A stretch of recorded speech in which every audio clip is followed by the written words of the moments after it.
Chris Whalen CPA is back. The IRS plans to go after 125,000, which is not really that many, high income earners who did not file tax returns going back to 2017. And the agency says hundreds of millions of dollars of unpaid taxes are involved in these cases. They're going to start sending out non-compliance letters. And they said as part of the agency's quote, ongoing effort to pursue high wealth tax cheats, mandated in part by funding provided through Democrats' Inflation Reduction Act, passed into law in 2022, and a directive from Treasury Secretary Janet Yellen to IRS leadership not to increase audit rates on people making less than $400,000 a year annually. Okay, my non-expert opinion of what I read here, Chris, this surface level is government wants more money. They're like trying to find ways to get more money. And they're trying to make it look like they're going to get more money from a class of people that their base doesn't like. And Right. I don't know. What else should I be taking away Well, from this this?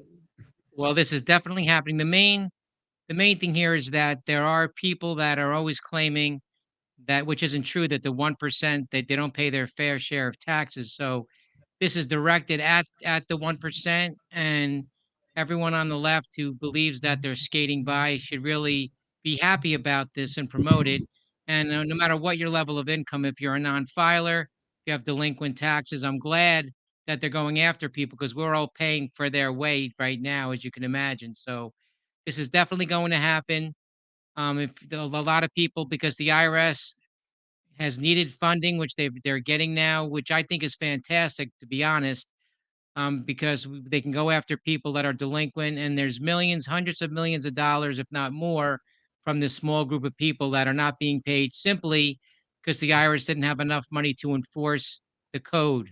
What about when people say that income tax is illegal? And hang on, before you answer that question, that's the next thing Chris is going to answer. When people say that income tax is illegal anyway, we shouldn't have to be paying income tax. Don't forget, right now this is still legal. We haven't yet gone back to the prohibition era yet. You can be an extremist still and have a great glass of wine because this is extremist altitude wine between 6 and 9,000 feet. Handpicked grapes. I lost Chris. I don't know where he went. The IRS came and got him. Handpicked grapes. I'm gonna need a glass of wine if he doesn't come back on screen. Handpicked grapes, family vineyards, hand. Well, I already said handpicked. What was the other thing I was saying? Natural fermentation, zero filtration. He's back, thank God. I was really gonna have to get a drink if he didn't come back.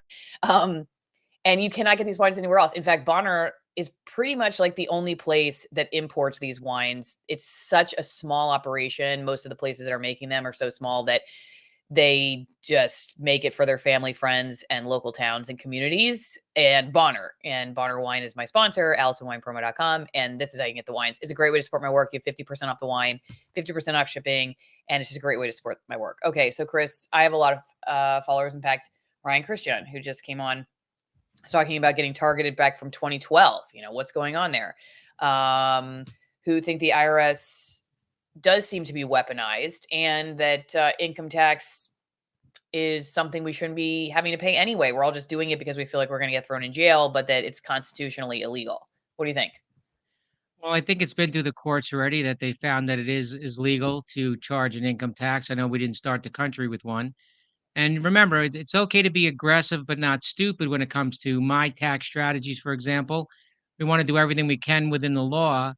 But it is the law, and I know listen, if you don't pay income taxes, they're going to put you in jail. So that's why a lot of these people that aren't paying, they really feel that some of them feel that the IRS just doesn't have the resources or even the man or woman power to really investigate them properly.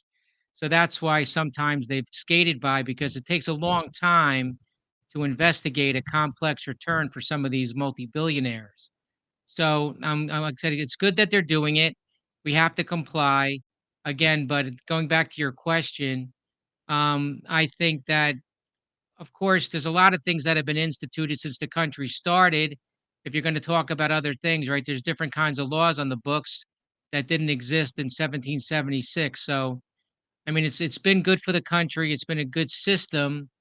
If it didn't exist, it would be a real mess compared to 200 years ago, if you could imagine. So I'm pretty libertarian in my personal view, and for example, I think that income taxes should never be taken from one person and given for the benefit of another person. So I think if the government needs money to run what they need to run, to seal the borders, to run commerce, I think that's fair. We should all pay. But with the social programs, I think that is theft. I think that should be illegal. So I agree with some of the anarchist types. If you take my money and give it to another person for their personal bills, that's charity, but it's coerced charity. And so I think that should not be legal. Let me show you this article and then we'll move on. Weaponizing the IRS for class warfare is a no-win solution.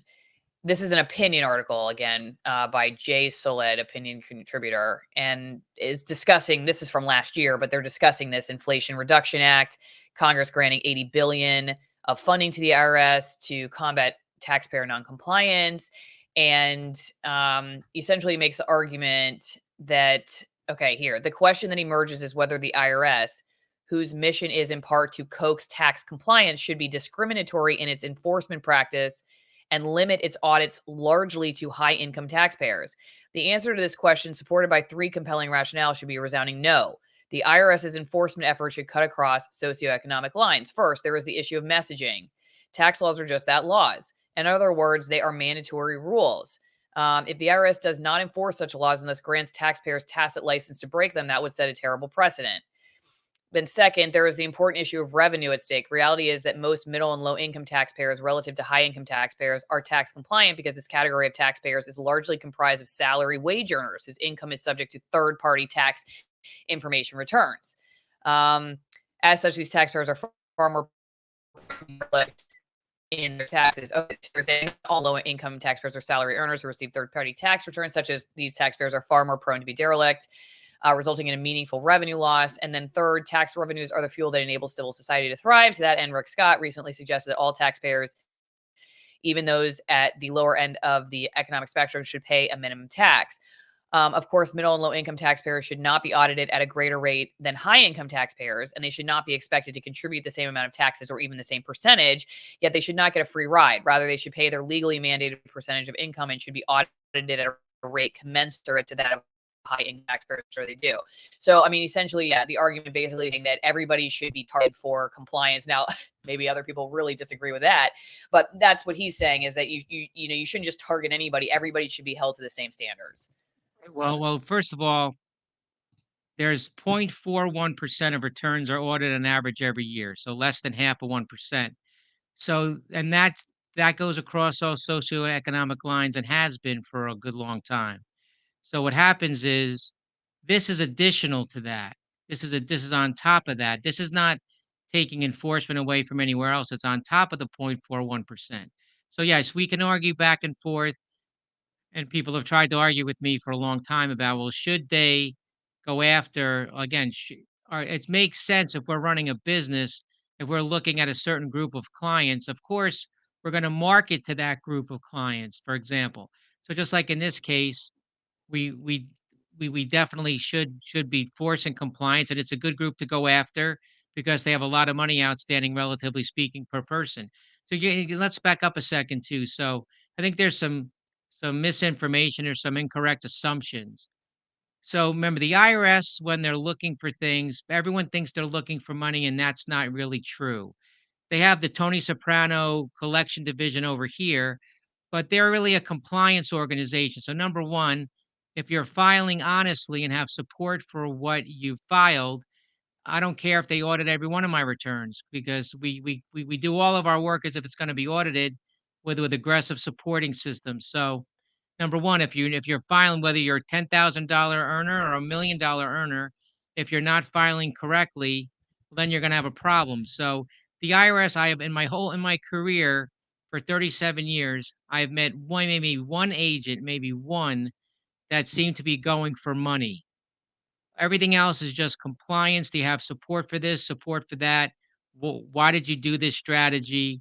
So I think that there's misinformation when people are targeted for audit.